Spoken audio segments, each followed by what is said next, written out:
guys, so as you could probably tell from the title of this video, this is a pretty personal and quite confronting video that I'm making today. It's actually the most confronting video I could ever put on my channel.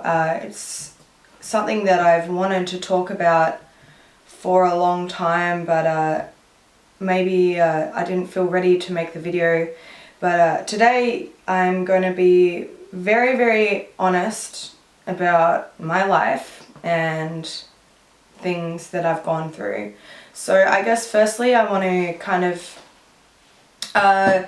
maybe give a warning to not necessarily like the random people I don't know that are watching this video, but any of my friends or family that may happen to see this video. I kind of want to just maybe apologise to them or give them a warning that maybe they don't know some of these things about my life, and I don't want them to be really worried.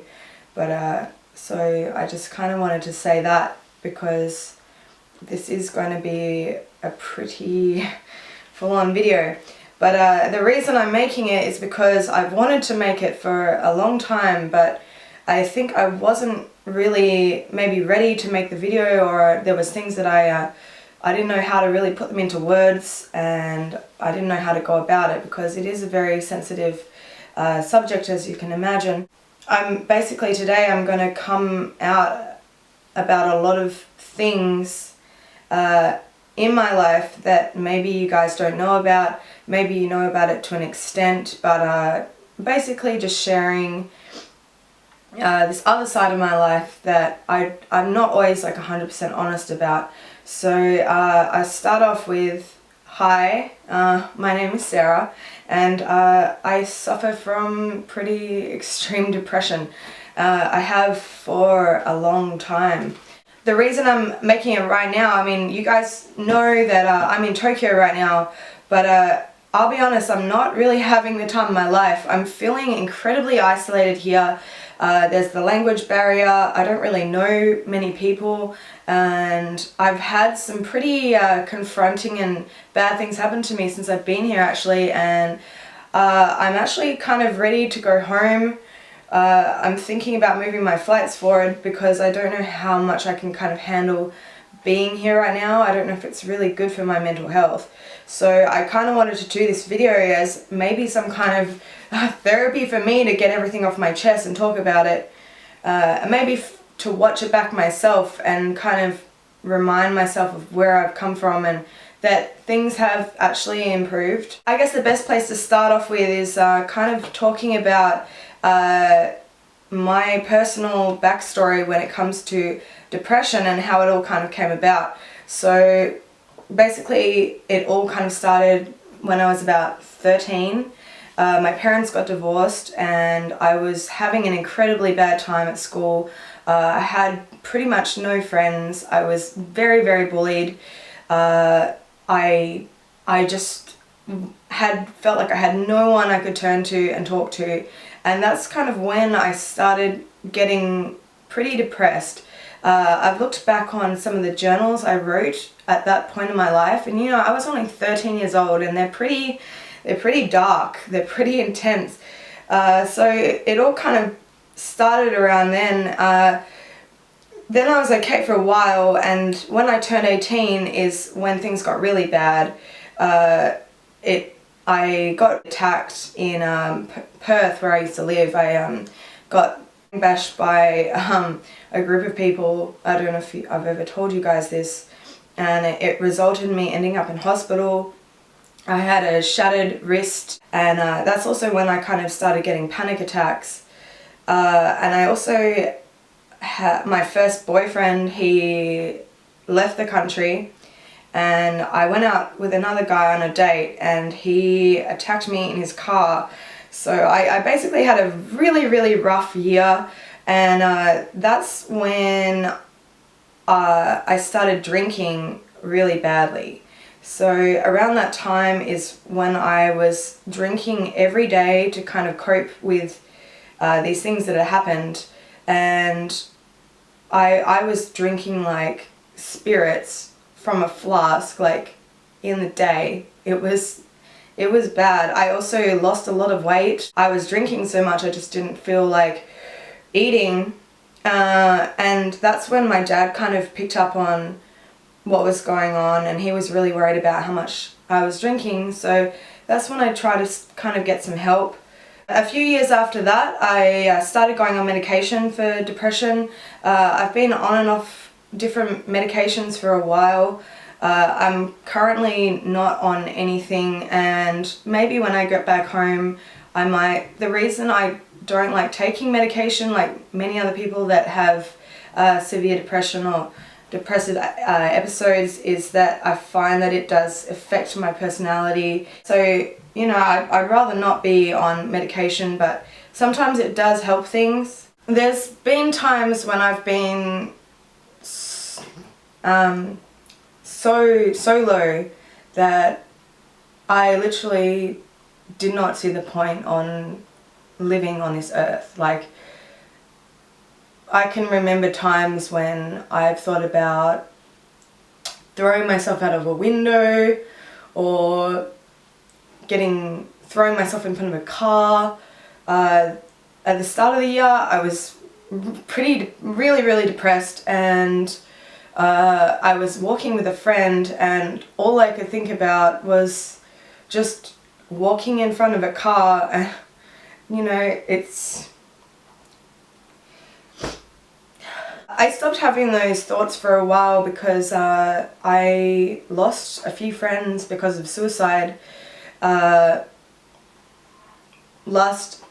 year I lost some friends. I had to go to my friend's funeral, you know, who was in his, you know, early mid-20s, who was just the most amazing person.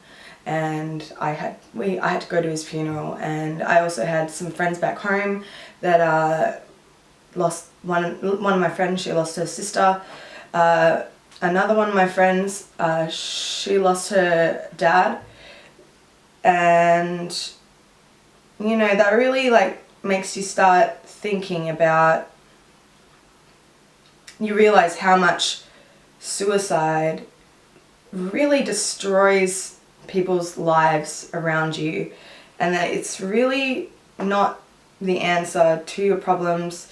If I could really define kind of my depression, I think a lot of it is escapism from reality, which I think it is for a lot of people. I'm here at the moment because I thought that getting away from home would help me deal with how I feel, but I feel even worse being isolated here. You can't run forever from what you're going through. Like, running away will not solve absolutely anything. So I think one of the first things is like really realizing that that escapism, which I've definitely learned, especially on this trip, is that you know, escapism will not, running away will not help solve the things going on in your head. On paper, like, I have a really great life, you know, like I live in a great apartment. I'm reasonably attractive, which is, like, unfortunately, like, it is a privilege. I believe it is a privilege. You know, I'm healthy. I still have my family. You know, I drive a nice car. I have a lot of great things in my life, but how sometimes things look on paper doesn't really mean much. I mean, I've been on paper, like, you know, I'm like partying up in Tokyo right now, but I've cried every single day I've been here. Like, every day I've cried. And I'm putting this out there also because I think the problem with the internet now is that it paints people as having this like perfect filtered life, and I don't want people that follow me online to believe that. I don't want them to think that I live this like perfect little life where I have like everything is great and amazing and sunshine and flowers, because that's just not true. And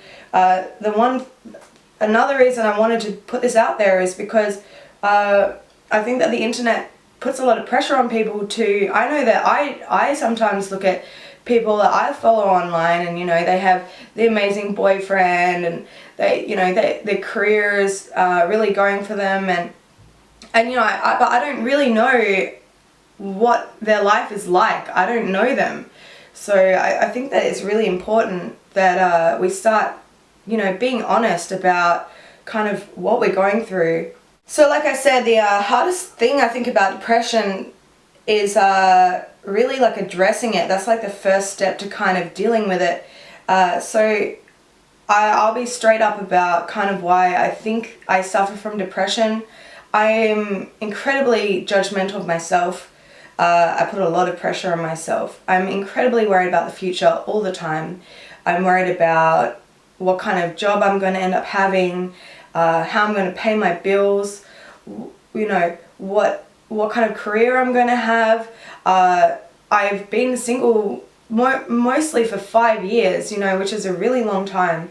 So, I'm worrying, like, am I going to just end up alone? Like, am I going to get things done that I need to in my life in a good time frame?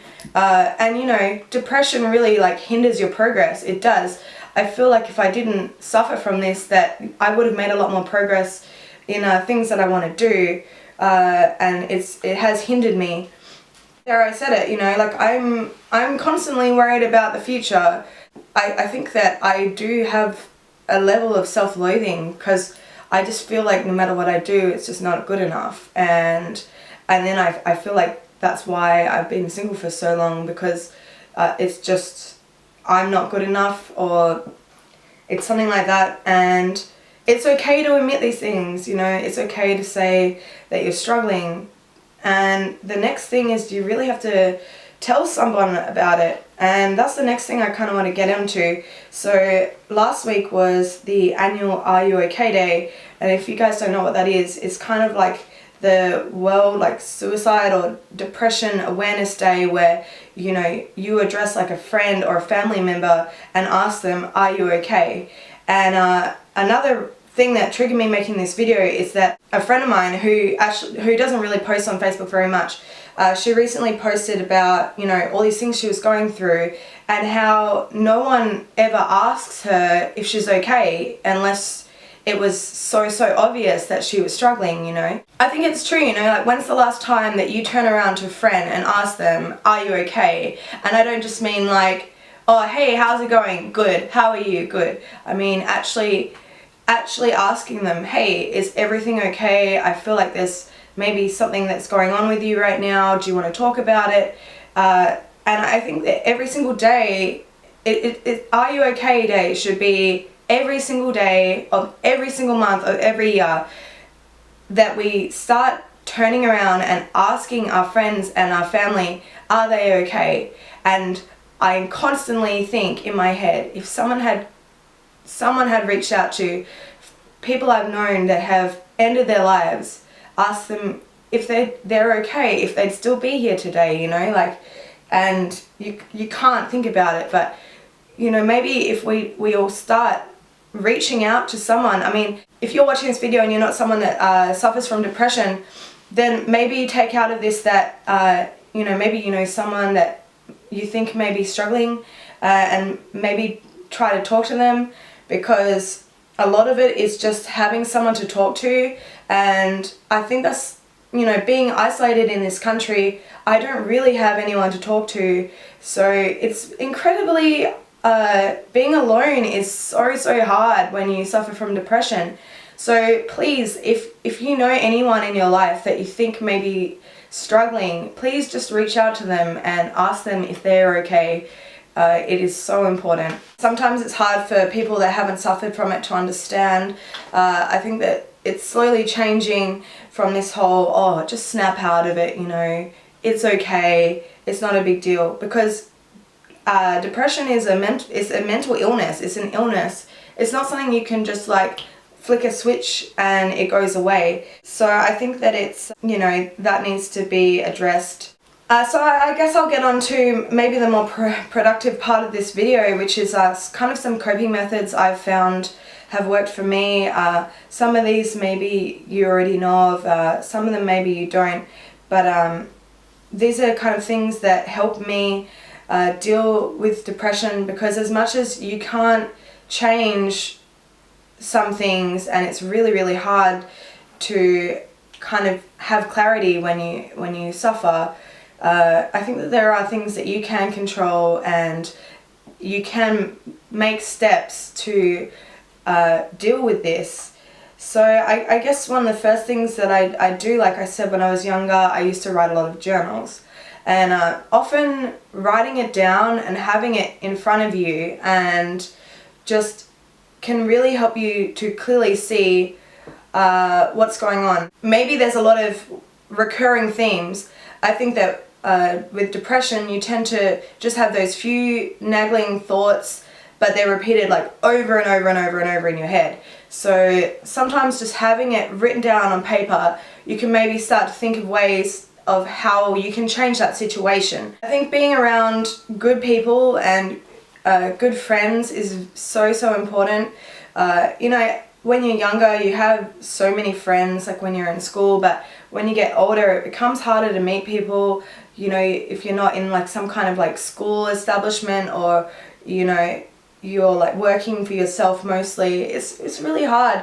So if you can try to find maybe some kind of hobby or interest where you can meet new people, the people that you have stuff in common with, it's so important.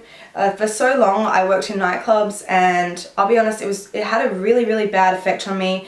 I'm quite a sensitive person really, and I was always dating all these guys that just honestly did not give a shit about me. I did it for so many years, and that was, you know, really bad effect on me. So now, you know, I'm trying to kind of distance myself from that lifestyle, because I know that it's not healthy for me, and I know who my real friends are. My real friends are the people that I haven't seen for like a year, and they live in Perth, and they still contact me, you know, every week, or, you know, every couple of days. You know, hold on to those friendships, because those are the people to talk to. There is so many bad people out there, and when you find the good ones, you have to cherish them, and those are the people that are going to really help you through hard times. And same with like relationships, you know. I used to just put up with so much shit when I was younger because I felt like I didn't deserve any better. You know, I still sometimes do it. I still, you know, I'll date someone I know is no good for me, but it's really unhealthy. So if you can find those good people in your life, just really cherish them. I think it's really important not to feed your depression, and by that I mean kind of like allowing yourself to feel that way all the time as kind of a coping mechanism. I don't know how to really describe it, but I think kind of almost embracing it, like holding on to it like you need it. It's really important to try to not feed what's going on inside you, and just really make a proactive effort to step away from kind of how you're feeling. What I do a lot of the time is I really structure out my days. I think having a schedule and set goals and things is really important. And they don't have to be big goals, you know, they can be really small goals. It can be something like, I'm going to get up today and I'm going to go for a walk, and I'm going to do my washing, and I'm going to cook a really delicious healthy meal for dinner, and then I'm going to, I don't know, write in my journal. It can just be like little goals. Sometimes I find that having that structured day detracts from you allowing yourself to seek too much, fall into your own headspace. So often, you know, that can really help. If you have a addictive personality like I do, then it's really important to kind of avoid things like too much drugs or alcohol. Alcohol is depressive, and I found I used to, you know, when I was younger, use it as a coping mechanism, and all it did was, you know, perpetuate the issue. So, you know, if you're drinking a lot, I mean, I don't take drugs, but if you're taking drugs and doing all that, it's really bad for your mental health. I believe it is. Exercise, you know, is a really obvious one. I mean, I don't do enough of it. even if you're just doing something like going outside in the sun and going for a walk, you know, is better than nothing than staying cooped up inside all day. It's really good to just go outside and, you know, experience nature. I find often it's just like the little things that, you know, make life really worth living. For me, like, you know, music is a really big part of my life. I think finding something that really you enjoy and, you know, making it a huge part of your life is a really good thing. So for me, I live for being creative, for creating things, I want to make more videos. I love makeup, I love style and fashion. It's literally my life. That's what I love in my life. And so, you know, find that thing that you really love and surround yourself by it, because that can really help. It can, you know, it gives your life some meaning to have something to work towards, or something that you really enjoy. You know, don't ignore those interests. Make a point of doing those things every day so that, you know, you have something to look forward to every single day. I also think it's really important to forgive yourself. You know, we're human, you know, we all make mistakes. I've definitely made my fair share of mistakes in my life. But you can't carry that baggage with you every single day. You need to learn to forgive yourself and let go of things. Forgiving yourself is a huge step in dealing with depression. You know, accepting that you're human and that you made mistakes and you're going to make mistakes again is, I think, a really important step. And the last kind of point I have is that you're really not alone. There are so many people out there that are struggling every day all over the world. And don't feel bad about what you're going through. There's people you can reach out to. Here in Melbourne, there's the Black Dog Institute, and there's you know, lots of other, there's Beyond Blue, and eventually I would love to work as maybe do some youth work and go out and talk in high schools about this, because I'm really passionate about this and I think it needs to be talked about more. So if you can just, you know, we talk about this, but we don't talk about it enough. So the last thing I really have to say is that, you know, reach out to someone. If you're going through this, please reach out to someone, whether it's a friend or family member or even a complete stranger. Or even if you want to, like, email me, I will talk to you. Like, I you know, tell me what you're going through. I mean, I don't expect anyone to do this, but I mean, you know, just talk to someone. Reaching out to someone is really like the first step. Anyway, that's kind of all I really have to say in this video. I'm sorry it's very long-winded. I hope it was beneficial to some of you guys and you can take something positive out of this. I promise you that you know, depression is an incredibly hard thing, but it does get better. I really do believe that we have so much to live for. Everyone has so much we all have something to live for, and just to never, you know, give it up and never stop trying to get better. But yeah, thank you so much for listening, guys. And I really enjoyed making this video, actually. And I will speak to you soon. So, bye.